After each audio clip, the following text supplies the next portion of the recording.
శ్రీమాత్రి నమః. Jhansi trending shorts ఛానల్కు స్వాగతం. మీరు గనక మన ఛానల్ని మొదటిసారి చూస్తున్నట్లయితే ప్లీజ్ సబ్స్క్రైబ్ చేసుకోండి. మరిన్ని డివోషనల్ స్టోరీస్ కోసం మన ఛానల్ని అందరికీ షేర్ చేయడం మర్చిపోవద్దు. ఈ వీడియో కనుక మీకు నచ్చినట్లయితే ప్లీజ్ ఒక లైక్ అయితే ఇవ్వండి. కైవల్యం అన్న మాట అద్వైత సంప్రదాయానికి చెందినది. పునరావృత్తి రహిత శాశ్వత శివ సాయుధ్య స్థితి కొరకు నేను ఆంధ్రీకరిస్తున్నాను అని చెప్పుకున్నారు. తిక్కన గారు కూడా ఆయనని అడిగినప్పుడు, ఆ హరిహరనాథుణ్ణి అడిగినప్పుడు ఆయన అడిగిన కోరిక కూడా ఇదే.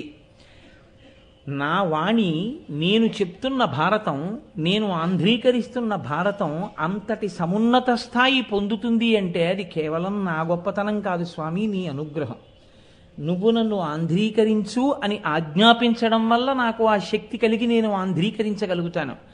తండ్రి, నాదొక్క కోరిక, మళ్ళీ జనన మరణ చట్రములో నేను ఇరుక్కోకుండా, మళ్ళీ పుట్టవలసిన అవసరం లేకుండా, ఇదే ఈ శరీరము చిట్ట చివరిసారి పడిపోవడమై నేను మళ్ళీ పుట్టవలసిన అవసరము లేనటువంటి మోక్ష పదవి నాకు లభించుగాక. అట్లా నీవు నన్ను అనుగ్రహించాలని ప్రార్థన చేశాను. ఎంత గొప్ప మాట అన్నాడంటే, ఇవన్నీ ఎక్కడండి? తపస్సులో కాదు, కేవలం ఇంట్లో తిరుగుతూ ఏదో ఓ గుమ్మం దగ్గర అలవోకగా గోడకి జారగిలబడి ఆలోచిస్తున్నప్పుడు ఆయనకి అంతర్ముఖత్వం కలిగి సిద్ధించినటువంటి స్థితి. జనన మరణాదులైన సంసార దురితములకు అగపడకుండంగ దొలగు తెరువు కను వెలుంగు నీకిచ్చితి ననిన లేచి నిలిచి సంతోషమెదనిండ నిలబుకొనగా. ఆయన అన్నారు, జనన మరణములనేటటువంటి సంసార ప్రవాహంలో మళ్ళీ నువ్వు పడిపోవలసిన అవసరం లేకుండా ఉండాలి అంటే ఒక వెలుగొకటి నీకు రావాలి. ఆ వెలుగు నీకు నా అనుగ్రహం చేత సిద్ధిస్తోంది అన్నారు. ఆ వెలుగు అంటే అదే జ్ఞానము. జ్ఞానము అదే భాష, కాంతి, అదే ఆత్మ. నీకు తెలియబడుతోంది, నీవే ఆత్మ అని తెలియబడుతోంది. నీవు జీవబ్రహ్మైక్య సిద్ధిని పొందుతున్నావు. ఆ వెలుగు నా చేత నువ్వు పొందుతున్నావు కనుక ఇక నువ్వు జనన మరణ చక్రమునందు పడవు, సంసారమునందు ఉండడం అన్నది తటస్థించదు. ఇదే నీకు చిట్ట చివరి జన్మ. ఈ శరీరం ఈసారి పడిపోవడమే ఆఖరిసారిగా శరీరం పడిపోవడం. ఇంకొకసారి శరీరం పడడం ఉండదు. ఎందుకు ఉండదు అంటే వేరొకసారి నువ్వు పుట్టవు కనుక.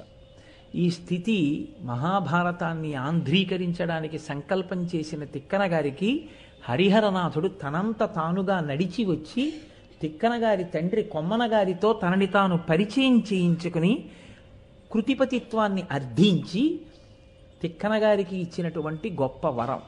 అటువంటి తిక్కన గారికి మనం వారసులం అవ్వడం, అటువంటి తిక్కన గారు రచించినటువంటి తెలుగు భారతం మనం చదువుకోగలగడం నిజంగా మనకి, మా తెలుగువారమైనందుకు మనందరం పొంగిపోవలసినటువంటి విషయం. ఏమి తెలుగు చేశాడో మహానుభావుడు 18వ పర్వం వరకు చేశాడు.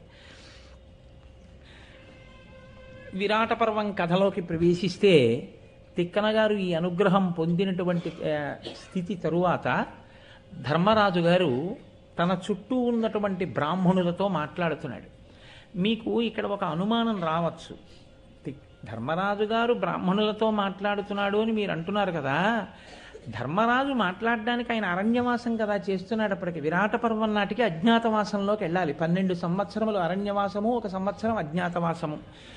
12 సంవత్సరముల అరణ్యవాసం చెయ్యడం ఒక రకంగా తేలికే. ఎందుకో తెలుసా అండి?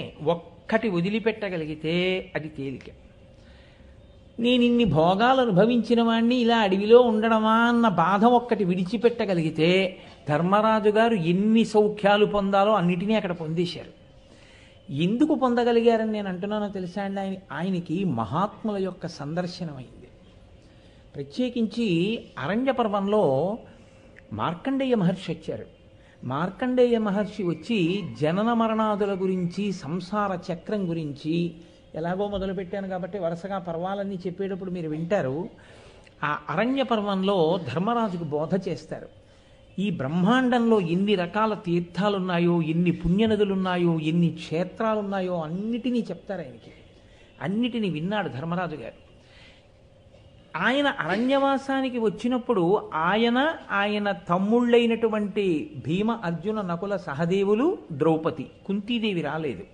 కుంతీదేవి వాళ్ళ భార్య అయినటువంటి ద్రౌపదీదేవి చేతిలో పాండవుల్ని పెట్టి, అదేమి మాట అండి, పాండవుల్ని ద్రౌపదీదేవి చేతిలో పెట్టడం ఏంటి, ద్రౌపదిని కదా పాండవుల చేతిలో పెడతారు అని మీరు అనుకోవచ్చు. కాదు, తల్లి హృదయం ఎలా ఉంటుందో తెలుసా అండి. తల్లి కొడుకుల్ని పంపించేటప్పుడు తాను వెళ్ళలేదు అంటే అంత కష్టంలో నేను పిల్లల్ని ఎంత కంటికి రెప్పలా చూసుకుంటానో అలా నేను పక్కన లేకపోయినా చూసుకోగలిగినటువంటి వ్యక్తి ద్రౌపదీదేవి అని ఆవిడికి అంత విశ్వాసం కోడల మీద. తన బిడ్డల్ని ద్రౌపదీదేవికి అప్పచెప్పింది, చెప్పుకుంది విరాట పర్వంలో ఒక చోట. ద్రౌపదీదేవి నాకు అప్పచెప్పింది అత్తగారని చెప్పుకుంది. అది పొందవలసిన స్థితి.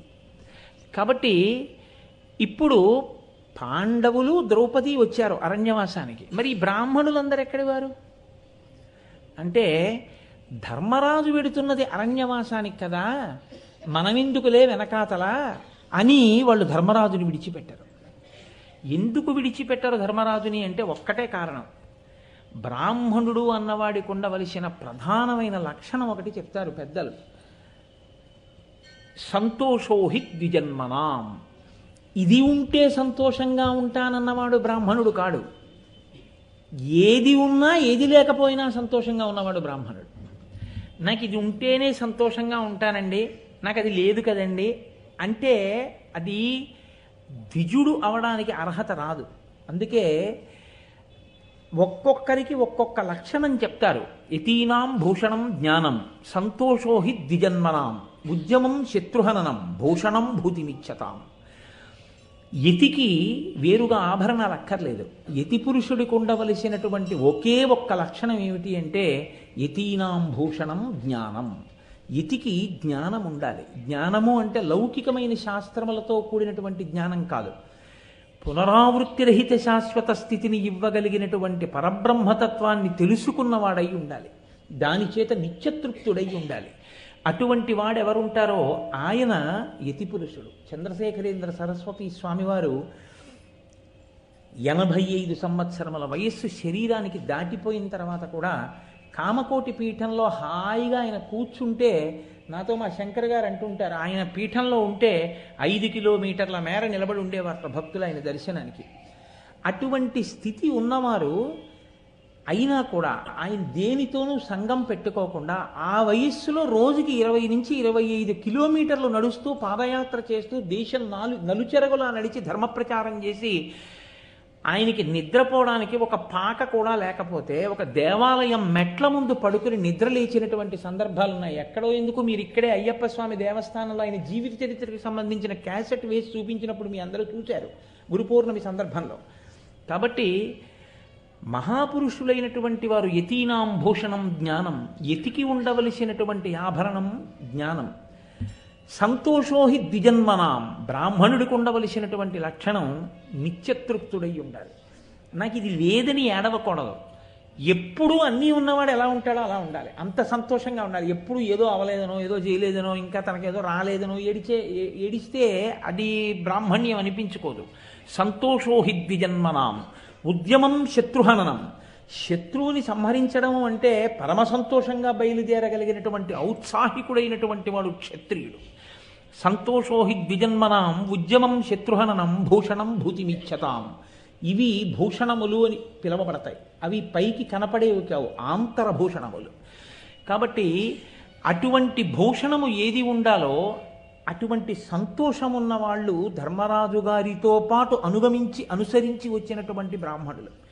వాళ్ళకి కావలసింది ధర్మరాజు గారి యొక్క అనుష్ఠానం, ధర్మరాజు గారి యొక్క ధర్మ నిరతి, ఆయన్ని చూడడం, ఆయనతో మాట్లాడడం, ఆయనతో కలిసి ఉండడం, అంతే.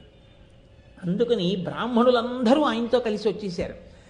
బ్రాహ్మణులందరూ ఆయనతో కలిసి వచ్చేసారన్న మాట బాగుంది కానండి, బ్రాహ్మణులందరూ ఆయనతో పాటు వస్తే వాళ్ళకి అన్నం పెట్టవలసిన బాధ్యత ఎవరిదవుతుంది? ఇప్పుడు బ్రాహ్మణులు ధర్మరాజు గారికి అన్నం పెడతారా, ధర్మరాజు గారు బ్రాహ్మణులకు అన్నం పెట్టాలా? ఎక్కడి నుంచి తెచ్చి పెడతాడు ఇంతమందికి? ఉంటుందిగా అనుమానం. ఆ అనుమానం రాకుండానే భారతంలో పక్కనే చూపిస్తారు ఒక ఘట్టాన్ని. ఘట్టం అరణ్యకాండలోది, ఘట్టం అరణ్యపర్వంలోది. కానీ తిక్కన గారేమి మూలంలో వ్యాసుడు కానీ ఆంధ్రీకరించేటప్పుడు తిక్కన గారు కానీ ఆ ప్రస్తావన తెచ్చుకోవడానికి వీలైన రీతిలో ప్రబంధ స్వరూపంగా విరాట పర్వం ఒక్కదాన్ని ప్రారంభం చేసి చెప్పుకుంటున్నా ఎక్కడ కావాలంటే అక్కడ ముడిపడే రీతిలో కథాగమనాన్ని తీసుకెళ్లారు. ఎందుకు వచ్చారు బ్రాహ్మణులు, ఎలా పోషించారు ధర్మరాజు గారు, మీకు నేను చెప్తాను. కొద్దిసేపట్లో వస్తుంది ఆ ఘట్టం, కాబట్టి ఇప్పుడు చెప్పక్కర్లేదు, దాన్ని విందురు కానీ మీరు. కాబట్టి ఇప్పుడు ఆ బ్రాహ్మణులందరూ ఇంతకాలం ధర్మరాజు గారితో ఉన్నారు. ఎందుకున్నారు? ధర్మరాజు గారు అరణ్యవాసంలో ఉన్నారు కాబట్టి. ఇప్పుడు ఆయన అజ్ఞాతవాసంలోకి వెడుతున్నారు. అంటే ఆయన ఎవరో ఎవ్వరికీ తెలియకూడదు, ఆయన ఎవరూ గుర్తుపట్టకూడదు. ఇదే అడిగాడు జనమేజయుడు. గుర్తుపట్టకుండా ఉండడానికి వాళ్ళేం మామూలు మనుషులు కావు, వాళ్ళ రూపాలే చాలు. అసలు వాళ్ళని చూసేటప్పటికే దేవతాస్వరూపాలు, ఒక్కొక్కరి యొక్క విగ్రహం అలా ఉంటుంది. అటువంటి వాళ్ళు ఎవరూ గుర్తుపట్టకుండా ఉండడం ఎలా? చాలా కష్టం కదా. అలా ఎలా ఉన్నారు అసలు? అది చాలా నాకు అజ్ఞాతవాసం చెప్పన్నారు. అందుకే అజ్ఞాతవాసం చెప్పడం అంటే సముద్రం చెలియలి కట్ట దాటకుండా ఉండడం. ఇంకా కష్టానికి పరాకాష్ట అన్నమాట అండి. అంత ఓర్పు వహించారు పాండవులు. ఎంత కష్టం, ఏ మామూలు కష్టమా? వీళ్ళ కష్టం ఒకెత్తు, ద్రౌపదీదేవి తల్లి అజ్ఞసేని మహాతల్లి ఆవిడ కష్టం ఒక్కటి ఒకెత్తు. ధర్మజుడు బ్రాహ్మణులతో అంటున్నాడు, వాళ్ళకి తెలియదా అజ్ఞాతవాసంలోకి వెళ్ళిపోతున్నాడని? అయినా వాళ్ళు విడిచి ఉండలేరు, ధర్మరాజుతోటే వెళ్ళిపోతున్నారు. ఇప్పుడు తాను ఉన్నటువంటి ఆశ్రమాన్ని, తాను ఉన్న పర్ణశాలని విడిచిపెట్టేశాడు. విడిచిపెట్టేసి ఎక్కడికి వెడుతున్నాడో, ఏ రూపంతో ఉంటాడో, ఎలా ఉంటాడో ఎవ్వరికీ తెలియని రీతిలో తన తమ్ములతో భార్యతో కలిసి వెళ్ళిపోవాలి. రాజాధిరాజు, చక్రవర్తి, సమస్త లోకముల చేత గౌరవింపబడ్డవాడు చిట్ట చివరికి ఏ స్థితిలోకి వెడుతున్నాడంటే తనంత తానుగా తానెవరో కూడా ఎవ్వరికీ తెలియకూడదు. ఎంత కష్టమే రానివ్వండి, ఏడాది పాటు నేను ఇంతటి వాడినయా, నన్ను ఇలాగా నా పట్ల ప్రవర్తించడం అన్న మాట నోటి వెంట రాకుండా ఓర్పు వహించాలి. ఆఖరికి విరాటరాజు గారు పాచికలు తీసి కొట్టాడు. కొడితే దెబ్బ తగిలి నెత్తురు కారింది. భరించాడు ధర్మరాజు గారు. ఎంత భరించాడో తెలుసా అండి? మీరు విరాటపురం ఎదర చూద్దురు కానీ ధర్మరాజు గారు అంటే ఎటువంటి వాడో అర్జునుడిని లోపలికి రావద్దని చెప్పండి అన్నాడు. నెత్తురు చూస్తే చంపేస్తాడు విరాటరాజు. అది ఆయన ఓర్పు అంటే. అంతటి మహాత్ముడు ధర్మరాజు అంటే. అందుకే ఆయన పేరు చెప్తే వర్షాలు పడతాయి. ఆయన పేరు చెప్పుకుంటే చాలు భగవంతుడు సంతోషిస్తాడు. అటువంటి ధర్మరాజు గారు బ్రాహ్మణుల వంక చూసి చెప్తున్నాడు, ఇప్పటి వరకు ఇంత కష్టం వచ్చింది అని తమ్ముళ్లతో కూడా అనలేదు. కానీ ఇప్పుడు అజ్ఞాతవాసంలోకి వెడుతూ ఆయన మొదట మాట్లాడింది బ్రాహ్మణులతోటి. వాళ్ళతో అంటాడు, మీ అందరూ ఇంకా నాతో కలిసి రావడానికి అవకాశం లేదు, నేను అజ్ఞాతవాసంలోకి వెళ్ళాలి. ఇప్పుడు అజ్ఞాతవాసంలోకి వెళ్ళడం అంటే ఏదో ఏడాది పాటు అజ్ఞాతవాసంలో ఉంటే ఎవరో ఏదో కనిపెట్టారండి, పూర్తి చేయలేకపోయారు అంటే ఏం కుదరదు. అలా కానీ పూర్తి చేయలేకపోయారనుకోండి, మళ్ళీ 12 ఏళ్ళ అరణ్యవాసం, మళ్ళీ ఓ ఏడాది అజ్ఞాతవాసం చేయాలి. కాబట్టి ఇప్పుడు ఇంతటి మహావీరుడైనటువంటి భీముడు, అటువంటి అర్జునుడు, అటువంటి నకులుడు, అటువంటి సహదేవుడు, అటువంటి ద్రౌపదీదేవి ఎన్ని కష్టాలు పడిందండి. ఎక్కడో అరణ్యంలో పర్ణశాలలో ఉంటే సోదరతుల్యుడు దుస్సల భర్త సైంధవుడు వచ్చి ఆవిడ్ని బలాత్కరించి తీసుకుపోయాడు. ఇన్ని కష్టాలు పడ్డారు. నిజంగా ఇంత శక్తివంతులై ఇన్ని కష్టాలు పడ్డారు.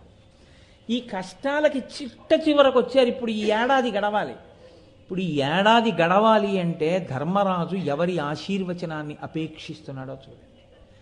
వేదాన్ని నమ్ముకున్న వాళ్ళు, వేదం చదువుకున్న వాళ్ళు, భగవంతుని యందు భక్తి కలిగిన వాళ్ళు, నిత్య తృప్తులైన వాళ్ళు, ఎప్పుడూ సంతోషంతో ఉండేవాళ్ళు, ఇది లేదని ఏడవని వాడు, అసలు ప్రపంచమంతా తనకే అన్నంతగా ఆనందంతో ఉండేవాడు, తనకి ఇది లేదన్న బాధ లేనివాడు ఎవరుంటారో అటువంటి బ్రాహ్మణుల యొక్క ఆశీర్వచనాన్ని అడుగుతున్నాడు. కానీ మనసు యందు కుందాడు. ఇంత ధర్మరాజుకి ఈ బాధ ఉంది. ఎందుకని? అజ్ఞాతవాసంలోకి వెళ్ళవలసి వస్తుంది. చాలా కష్టంలోకి వెడుతున్నాం మనం. నాతో పాటు తమ్ముళ్ళు పడాలి. ఇది ఆయన పెద్ద బాధ అంతా, అది ఆ తమ్ముళ్ళ గురించి. కాబట్టి ఆయన అన్నాడు, తెల్లంబుగాది మీకెల్ల సుయోధను చేసిన కుటిల విచేష్టితంబులు అకట మాతో మీరు అడవుల నిడుమల పొందితిరి. ఒక భంగిపోయే కాలము ఇది 13 నేడు. మాకజ్ఞాతవాసంబు సలుపంగవలయు ఇందు ధార్తరాష్ట్రులు సూతతనయ సౌబలులను చెరపన వేతురు చిన్న సన్న ఎరిగిరేని చాలా నెగ్గు వాటిల్లు అట్లగుట మమ్ము ఇంక అతి రహస్య వృత్తిమై నిరస్త విఘ్నలరై చెరింపుడని అనుగ్రహింపవలయు అని అడిగాడు. ఇంతకాలం మీరు మాతో వచ్చారు, ఒక కాలం ఒకలా వెళ్ళిపోయింది కాలం. 12 సంవత్సరాల కాలం తెలియలేదు. ఎందుకంటే మీరు మంచి మాటలు చెప్పారు, మేము మంచి మాటలు వింటూ వచ్చాం. ఇంతకాలం చక్కగా ఏదో కాలం గడిచిపోయింది. ఇది 13వ ఏడు. ఇది అజ్ఞాతవాసానికి సంబంధించిన కాలం. మాకు అగ్ని పరీక్ష. ఇన్ని కష్టాలు పడ్డామో మీకు తెలుసు.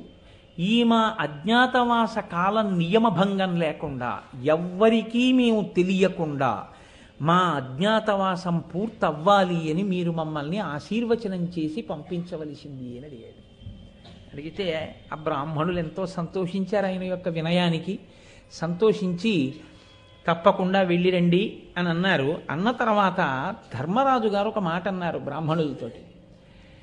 ఇన్ని కష్టాలు పడుతున్నామే, లోకంలో అసలు మా అంత కష్టాలు పడ్డవాళ్ళు ఎవరైనా ఉన్నారా? ఇంతంత పరాక్రమాలుండి, ఇంతంత శక్తి ఉండి ఏ నేరం చేశామని మాకు ఈ కష్టం? రాజు ధర్మం పాచికలాడ్డానికి రమ్మంటే రావాలి. ఆ మిష పెట్టి కదా శకుని రెచ్చగొట్టాడు ధర్మరాజుని. నీవు చక్రవర్తివై ఉండి పాచికలాడడానికి రమ్మంటే రానంటావేమిటని రెచ్చగొట్టాడు. రెచ్చగొడితే పాచికలాడాను. ఆడిన పాచికలు ధర్మబద్ధమైన పాచికలు కావు. మాకు ఇంత దారుణమైనటువంటి కష్టాలు వచ్చాయి, ధర్మాన్ని నమ్ముకుని ఉన్నాం కాబట్టి ఇంతగా మాతో సమానంగా కష్టాలు పడ్డవాళ్ళు ఎవరైనా ఉన్నారా లోకంలో అని అడిగాడు. మీరు బాగా గమనించండి. అందుకే నేను మీతో 1కి 10 మార్లు అన్నది. భారతం వినడం అంటే కేవలం భారతం కథ వింటున్నామని మీరు వినవద్దు. ఇది చాలా పెద్ద ప్రశ్న వేస్తున్నాడు ధర్మరాజు. ధర్మరాజు మాట్లాడడం, ధర్మరాజు ప్రశ్న వేయడం అంటే అంత తేలికగా తీసుకుని మాట్లాడడానికి ఏముండదు. ఇప్పుడు ధర్మరాజు నైరాశ్యమునకు గురయ్యాడు. ఆయనలో నిస్పృహ వచ్చింది, ఖచ్చితంగా వచ్చింది. బాధ కలిగింది, నిరాశ వచ్చింది. మేము చాలా కష్టపడుతున్నామని చెప్పి ఆయన దుఃఖమునకు లోనయ్యాడు. ధర్మరాజంతటి వాడు దుఃఖమునకు లోనైపోయాడు అనుకోండి, ఇక పాండవులకు రక్షణ లేదు. ఇప్పుడు ఆయనని సహజ స్థితిలోకి తీసుకురావాలి. ఆయనని సహజ స్థితిలోకి వచ్చేటట్టుగా మాట్లాడడం అంటే అందరూ మాట్లాడలేరు. ఆ మాట్లాడడానికి ఒక శక్తి ఉండాలి. ఆయనకి బోధ చెయ్యాలి అంటే దానికి ఒక స్థితి ఉండాలి, దానికి కొంత శాస్త్ర పరిజ్ఞానం ఉండాలి. ఎవరు పడితే వాళ్ళు ధర్మరాజుకు బోధ చేయడం కుదరదు. ఏమీ తెలియని వాడికి చెప్పచ్చు. అన్నీ తెలుసున్నవాడే బెంబేలు పడిపోతే ఆయనకి మీరు చెప్పగలిగింది ఏముంటుంది? ఒక్కటే చెప్పాలి. ఇన్ని తెలుసున్న మీరు బెంబేలు పడిపోతే ఇంకా మేము ఎవరికి చెప్తాం అని కదా చెప్పాలి. మీరు సాధారణంగా వింటుంటారు, కష్టం వచ్చినప్పుడు అన్నీ తెలుసున్నవాడు కూడా విచలితుడు అయ్యాడు అనుకోండి, ఈ మాటే అంటారు. మీరు 10 మందికి చెప్పవలసిన వారు మీరే ఇలా బాధపడిపోతే ఇంకా మేము ఎవరని చెప్పగలం మీకు అంటుంటారు. కాబట్టి ఇప్పుడు ధర్మరాజుతో ఈ మాట అనడానికి అర్హుడైన వాడు ఎవడుంటాడు ఆయన దగ్గర? ఎవరో ఉండాలి. ఉండకపోతే ఇప్పుడు ఆ జవాబు చెప్పడం కుదరదు. మీరు ఎవరు పెద్దరికం తీసుకుని మాట్లాడుతున్నాడో ఇప్పుడు ఆయన ఖచ్చితంగా పెద్దరికం ఉన్నవాడు. భారతంలో గొప్పతనం ఏమిటో తెలుసా అండి? ఇటువంటి సందర్భాన్ని బట్టి ఆ సందర్భంలో మాట్లాడే మాటలు అంటే మీరు ఎర్రసిరాతో దాన్ని జాగ్రత్తగా రాసుకుని మనఫలకం మీద రాసుకుని జ్ఞాపకం పెట్టుకోవాలి. ఎందుకంటే ఈ మాటలు మిమ్మల్ని దిద్దుతాయి, మీ జీవితాన్ని దిద్దుతాయి, మిమ్మల్ని ధర్మపథంలో నడిపిస్తాయి. ప్రతి చిన్న విషయానికి మీరు విచలితులైపోకుండా, కదిలిపోకుండా మిమ్మల్ని పట్టి కాపాడతాయి. ఎవరు మాట్లాడుతున్నాడు ఇప్పుడు? ధౌమ్యుడు మాట్లాడుతున్నాడు. ధౌమ్యుడు పురోహితుడు పాండవులకు పురోహితుడు ధౌమ్యుడు అని చెప్పడం చాలా తేలిక. కానీ ఎక్కడి వాడు ధౌమ్యుడు? ఎలా వచ్చాడు అసలు? పాండవ పౌరోహిత్యానికి ధౌమ్యుడు ఏ కాలంలో ప్రవేశించాడు వాళ్ళ దగ్గర? పౌరోహిత్యం అంటే కౌరవుల వైపు నుంచి వచ్చినవాడా? ఏ భీష్ముడో ద్రోణుడో పంపాడా ధౌమ్యుణ్ణి? వీళ్ళు కష్టాలు పడుతున్నారయా, వీళ్ళతో పాటు నువ్వు కూడా వెళ్ళు, ఏమైనా వీళ్ళకి మంచి మంచి పనులు చెయ్యవలసి ఉంటే నువ్వు వెనక చేయిస్తూ ఉండో అని పంపినవాడా? లేకపోతే ఈ పురోహితుణ్ణి ధర్మరాజు గారు ఎన్నుకున్నారా? లేకపోతే ధౌమ్యుడు తనంత తానుగా వచ్చి నేను మీకు పౌరోహిత్యం చేస్తానని అడిగాడా? ఎక్కడి వాడి ధౌమ్యుడు? ఈ ప్రశ్న మీరు వేసుకోకుండా భారతాన్ని చదివేసుకోవడం అంటే, విరాట పర్వం చదివేసుకోవడం అంటే మీరు సరియైన విచారణ లేకుండా చదువుతున్నారని గుర్తు. నేను మీకు అందుకే సందర్భాన్ని చెప్పాను. ఇప్పుడు ధర్మరాజుతో మాట్లాడుతున్నాడు అంటే ఆయన సామాన్యుడు కాడు, ఖచ్చితంగా ఆయన శక్తివంతుడు, పురోహితుడు అని తెలుస్తోంది ధౌమ్యుడు. ఎక్కడివాడు అంటే పాండవులు చిన్నతనంలో లక్క ఇంట్లో పెట్టి కాల్చేయడానికి ప్రయత్నించారు ధాతరాష్ట్రులు. వాళ్ళు దాంట్లోంచి బయటపడ్డారు. బయటపడి పంచపాండవులు కుంతీదేవితో కలిసి బ్రాహ్మణ వేషాల్లో వెళ్ళిపోతున్నారు, మారు వేషంలో తిరుగుతున్నారు. అప్పటికి ఎందుకు అలా తిరగడం అంటే ఒక ధర్మ సూక్ష్మం ఒకటి ఉంది లోకంలో. యజ్ఞోపవీతం ఉన్నవాడే ఆత్మహత్య చేసుకు చచ్చిపోతే లోకాన్ని నడిపించగలిగినటువంటి నాయకుడు ఉండడు. కష్టాలు వస్తే ఓర్చుకోవలసిన మొదటి లక్షణం ఎవరికి ఉండాలంటే ఎవడు వేదాన్ని నమ్మాడని గుర్తో అలా యజ్ఞోపవీతం వేసుకున్న వాళ్ళు కష్టాలకి కదిలిపోకుండా తట్టుకు నిలబడి తమ అనుభవంతో వెనక వాళ్ళని నడిపించగలగాలి. అందుకే అసలు బహుశా అందుకేనేమో ఉపనయనం చేసినప్పుడు ముందు భిక్ష అడగండి అంటారు. అంతటి పరిస్థితి వస్తే భిక్షాటన చేసైనా బతకాలి తప్ప తాను చావడానికి మాత్రం వీల్లేదు. అందుకని భిక్షాటన చేసి బతికారండి పాండవులు. భారతం వింటే మనకి ఏదో మిడిల్ బెర్త్ దొరకకుండా విండో సైడ్ మిడిల్ బెర్త్ దొరికినంత మాత్రాన పెద్ద కంగారు పడిపోయి దానికి జీవితమే పోయినట్టు ఏమైపోదు.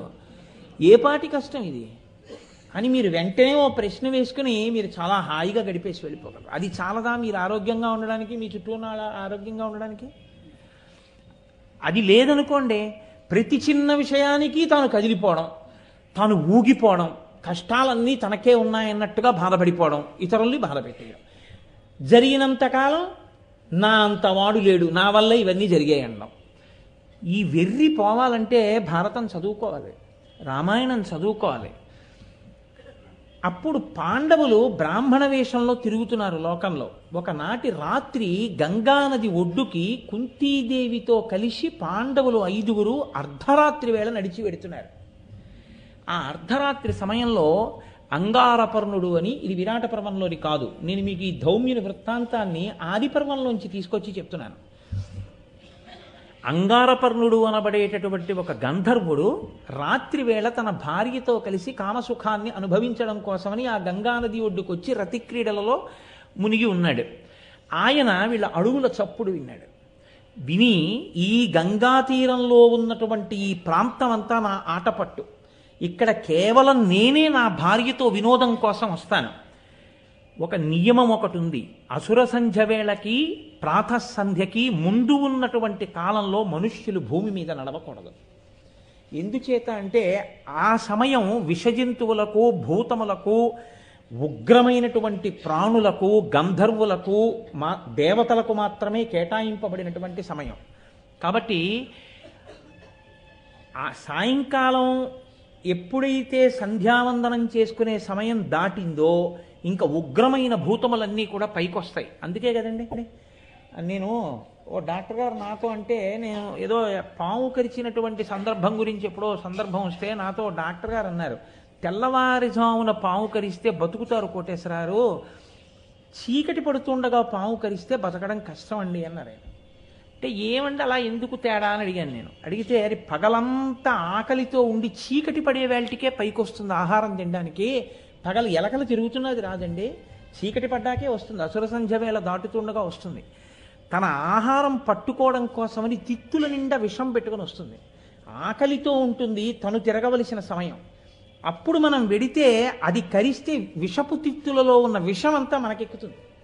కాబట్టి అసుర సంధ్య వేళలో బయటికి వెళ్ళకండి అని పురుగు పుట్ర తిరిగే వేళ బయటికి వెళ్ళకండి అనేవారు చిన్నతనంలో. కారణం ఏమిటంటే అక్కడ చెప్తాడు మహానుభావుడు, ఆదిపర్వంలో చెప్పాడు గంధర్వుడు. అంగారపర్ణుడు అంటాడు, ఇది కేవలము అర్ధరాత్రి సమయం, ఈ సమయంలో మనుష్యులు తిరగకూడదు. కాబట్టి మీరు అలివి మీరి వచ్చారు, మీరు రాకూడని సమయంలో వచ్చారు. ఇప్పుడు నేను నా భార్యతో ఇక్కడ వినోదం అనుభవిస్తున్నాను, మీరు ఎందుకు వచ్చారు కాబట్టి మిమ్మల్ని నేను నిగ్రహిస్తున్నాను. మీకు ఈ పాటి తెలియదా ఎంత ధైర్యం చేసి వచ్చారు, కాబట్టి ఇక మిమ్మల్ని నేను నడవడానికి అవకాశం ఇవ్వను అని బాణములు తీసుకుని ప్రయోగించాడు. ప్రయోగిస్తే అర్జునుడు చూసి అన్నాడు, ఈ పాటి బాణములకు బెదిరిపోయే వాళ్ళమని అనుకోకు, ఉత్తర క్షణంలో నీ బాణములనన్నిటినీ నిగ్రహించి నిన్ను చాప చుట్టి పడగొట్టినట్టు పడగొడతానేమనుకున్నావో అని కురివితో, చేతితో పట్టుకున్నటువంటి కురివితో అంగారపర్ణుడు వేసిన బాణాలన్నింటినీ కూడా చిందరవందర చేసి తన ధనస్సులో బాణములను సంధించి విడిచిపెట్టి అంగారపర్ణుడిని కొట్టాడు. కొడితే ఆ అంగారపర్ణుడి కింద పడిపోయాడు. పడిపోతే ఆయన్ని తీసుకొచ్చారు ఈడ్చి. ధర్మరాజు గారు కూర్చుని ఉన్నారు. పాండవులది మీరు భారతం కొంచెం జాగ్రత్తగా చదివితే అదో గమ్మత్తు. వాళ్ళు ధర్మరాజుతో విభేదించరు అని మీరు అనుకుంటే తప్పు. ధర్మరాజుతో విభేదించకపోవడం అన్నది ఎప్పుడు ఉంటుందంటే ధర్మరాజుతో సమానమైనటువంటి, కానీ ధర్మరాజు గారి మీద భక్తి ఉంది, గౌరవం ఉంది. కాబట్టి ఇప్పుడు అంగారపర్ణుడి నుండి తీసుకొచ్చి ఆయన కాళ్ళ దగ్గర పారేశారు. ఆయనకి ధర్మరాజును చూస్తే సంతోషం. ఎందుకంటే నేను ఓడిపోయిన వాణ్ణి, దెబ్బలు తిన్నవాణ్ణి, నన్ను చంపేయకండి అని ఆ అంగారపర్ణుడి భార్య కూడా ధర్మరాజుని ప్రార్థన చేసింది. మీరు రాజులు కాపాడండి అంది. ఎలా కనిపెట్టింది రాజులని బ్రాహ్మణ వేషంలో ఉంటే? అంటే వాళ్ళ తేజస్సు తెలిసిపోతోంది, క్షాత్రధర్మం తెలిసిపోతోంది, చేసిన బాణ ప్రయోగం తెలిసిపోతోంది. ఇప్పుడు ధర్మరాజు గారు అన్నాడు, ధనస్సు చేతిలో లేనివాడు, విన్నిచ్చినవాడు, యుద్ధభూమిలో కిందకి ఒరిగిపోయినవాడు, శరణార్థినన్నవాడు, వాణ్ణి చంపకూడదు. కాబట్టి భీమార్జునులారా వాడిని వదిలేయండి అన్నావా అన్నారు, వదిలేశారు. ఇప్పుడు ఆ అంగారపర్ణుడు లేచి ఒక చిత్రమైన మాట అన్నాడు. ఇది భారతం అంటే. నిన్న మీకు 2 చెట్లు చెప్పానే, మీరు దేన్ని నమ్మాలో దాన్ని నమ్మారనుకోండి, మీకు 10 ఏళ్ల తర్వాత వచ్చే కష్టం ఏమిటో ఈశ్వరుడు ఇప్పుడు విరుగుడిచ్చేయడం మొదలు పెడతాడు.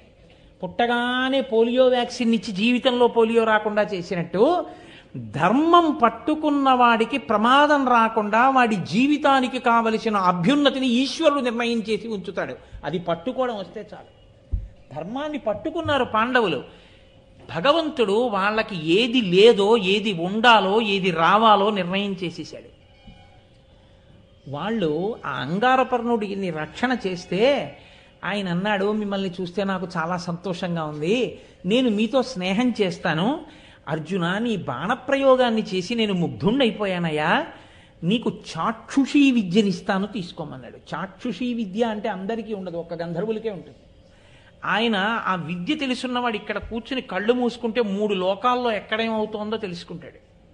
అటువంటి విద్య నీకు ఇస్తాను, స్వీకరించమన్నాడు. గంధర్వజాతి గుర్రాలని ఉంటాయి ప్రత్యేకం. ఆ గుర్రాలు రావడం కూడా చాలా చిత్రమైన స్థితిలో వచ్చాయి. వృత్రాసురుడు అనేటటువంటి ఆయన్ని ఇంద్రుడు చంపాడు. చంపినప్పుడు వజ్రాయుధపు ముక్కలు పడ్డాయి. అందులో ఒక ముక్క ఈ గంధర్వజాతి గుర్రాల్లోకి ప్రవేశించింది. అందుకని వాటి దౌడు వేరు, వాటి పరుగు వేరుగా ఉంటుంది, వాటి ఆ లంఘనం వేరుగా ఉంటుంది, వాటి లాఘవం వేరుగా ఉంటుంది. కాబట్టి అటువంటి గుర్రాలు కొన్ని 100 మీకు బహూకరిస్తానన్నాడు. ఇక్కడే మీరు గమనించాలి, పాండవులకు ఎప్పుడు ధర్మం కావాలి. అర్జునుడు అన్నాడు, ఇలాంటప్పుడు మనం ఇవన్నీ పుచ్చేసుకుంటే దుర్యోధనుడు ఏం చేస్తున్నాడో అసలు ఇక్కడి నుంచే చూస్తే ఇక మళ్ళీ మన లక్కింట్లో పెట్టలేడు అనుకోవాలి కదండి. ఇప్పుడు ఏ కష్టం పడ్డాడో మనిషి, అలాంటి కష్టం రాకుండా ఉండే అవకాశం ఎవడైనా పట్టుకొచ్చి ఇచ్చాడు అనుకోండి, వెంటనే ఒప్పుకుంటాడు కదా. అది లక్క ఇల్లని తెలియక కదా వాళ్ళు అందులోకి వెళ్ళారు. కాబట్టి కదా సొరంగ మార్గంలోంచి బయటకు వచ్చి బ్రాహ్మణ వేషంలో తిరుగుతున్నారు. ఇలా కూర్చుని ఇలా అనేటప్పటికీ ఎవడేం చేస్తున్నాడో తెలిసిపోతుంది అనుకోండి, ఇంకెంత హాయి, గొడవలేదు ఇక. కాబట్టి ఇచ్చేయమనాలి. ఇది ఎలా ఉంటుందంటే, ఈ ధర్మం అన్నది ఎప్పుడు చెప్పినా అలాగే ఉంటుంది. అందుకే వేదాన్ని ఆధారం చేసుకుని మాట్లాడతాయి మన పురాణాలన్నీ, మన ఇతిహాసాలన్నీ. రామాయణంలో సీతమ్మని హనుమ నేను నిన్ను తీసుకెడతానంటే రాముడు వచ్చి తీసుకెళ్ళాలి తప్ప నేను నీతో రానది. ధర్మం ఎప్పుడు ధర్మమే. అర్జునుడు అన్నాడు, నేను ఒక్క నా గురువుల దగ్గర బ్రాహ్మణుల దగ్గర విద్య నేర్చుకుంటాను తప్ప ఇలా అందరి దగ్గర నేను విద్య పుచ్చుకోను. అలా విద్య పుచ్చుకోవడం, ధనం పుచ్చుకోవడం, అటువంటి పనులు నేను చెయ్యను. మిత్రమా, గుర్రాలు ఇస్తానన్నావు, గుర్రాలు నీకు నాకు స్నేహం అన్నావు, బాగుంది. నీవు ఇచ్చినా నాకు ఆ చాక్షుషీ విద్య అక్కర్లేదన్నాడు. ఇది అర్జునుడంటే. పాండవుల యొక్క ధర్మ నిరతి అంటే అటువంటి అని ఒక మాట అన్నాడు. నీవు నన్ను చూసి ఇప్పుడు ఇంత పొగుడుతున్నావే, ఇందాక మేము 5గురం నడిచి వస్తున్నప్పుడు చాక్షుషీ విద్య నీకే ఉన్నప్పుడు మేమెవరమో నీకు తెలీదా? తెలుసున్నవాడవైతే అంత అధిక్షేపించి మాతో మాట్లాడవచ్చా? మా అన్నగారు ఉన్నాడుగా ధర్మరాజు, మీరెవరు? సామాన్య మానవులు, అర్ధరాత్రి వేళ నడుస్తారేమిటి అన్నావే. అప్పుడు నేనేమన్నాను? అవి సామాన్య మానవులకు వర్తిస్తాయి, మాలాంటి వీరాధి వీరులకు కాదు. మేము అర్ధరాత్రి అయినా తిరగగలం, ఎందుకంటే సర్వభూతములను నిగ్రహించగలిగిన వాళ్ళం మేమన్నాను. మరి నువ్వెందుకన్నావు ఆ మాట మమ్మల్ని అన్నాడు. అంటే ఆయన అన్నాడు, నాకు తెలిసే నేను ఆ మాట అన్నాను, మీకు ఉండవలసింది మీ దగ్గర ఒకటి లేదన్నాడు. వాళ్ళు ఆశ్చర్యపోయారు. ఏది లేదని అడిగారు. మీకు పురోహితుడు లేడు అన్నాడు. ఏం ఆ మాట అన్నావన్నారు. అవును, సుక్షత్రియులైనటువంటి వారు ఇంత పరాక్రమోపేతులు, మీ వంటి వారు ఎప్పుడూ పురోహితుణ్ణి ముందు పెట్టుకుని నడవాలి. ఆయన ఎప్పుడూ శుభాశుభములను నిర్ణయించి చెప్తూ ఉండాలి. నీకే ఒక పురోహితుడు ఉండి ఉంటే ఆయన నా మాయలకు ప్రతిచర్య చేసి ఉండేవాడు, మిమ్మల్ని రక్షించి ఉండేవాడు. మీ గురించి మీరు చెప్పుకొని మిమ్మల్ని మీరు రక్షించుకోక్కర్లేదు, మీకు ఎప్పుడూ మంచి మాటలు చెప్తూ ఉండేవాడు. మీరు ఒక పురోహితుడిని ఉంచుకోకపోవడం మీ తప్పు. ఇప్పటికైనా మించిపోయింది లేదు. మీరు ఒక పురోహితుడిని వరించి మీ ముందు నడపడం, ఆ పురోహితుడి వెనక మీరు నడవడం, ప్రతిరోజు ఆయనకి నమస్కారం